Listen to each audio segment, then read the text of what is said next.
তুমি কে আমি কে, রাজাকার রাজাকার, তোমার বাবা আমার বাবা রাজাকার রাজাকার, তার মানে তারা নিজেদেরকেই রাজাকার হিসেবে পরিচয় দিল। প্রধানমন্ত্রী শেখ হাসিনা বলেছেন, শিক্ষার্থীদের আমি রাজাকার বলিনি, আমার বক্তব্যকে বিকৃত করা হচ্ছে। তারা নিজেরাই নিজেদের রাজাকার বলে স্লোগান দিয়েছে। শুক্রবার সকালে ক্ষতিগ্রস্ত বাংলাদেশ টেলিভিশন ভবন পরিদর্শনে গিয়ে তিনি এসব কথা বলেন। এ সময় কোটা সংস্কার আন্দোলনে দুষ্কৃতিকারীদের তাণ্ডবে ধ্বংসস্তূপে পরিণত হওয়া বিটিভির কার্যালয় ঘুরে দেখেন প্রধানমন্ত্রী। কোটা আন্দোলনে পুলিশের গুলিতে নিহত আবু সাঈদের প্রতি শোক জানান তিনি।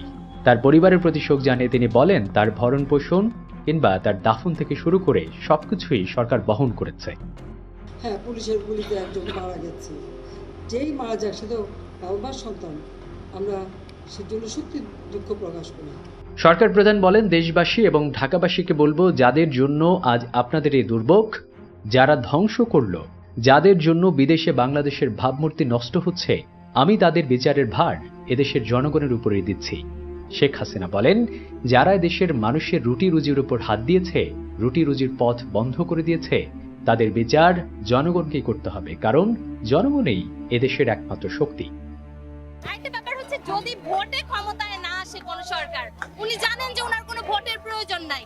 যদি ওনার ভোটের প্রয়োজন হতো তাহলে কিন্তু এরকম বেফাস মন্তব্য উনি করতেন না।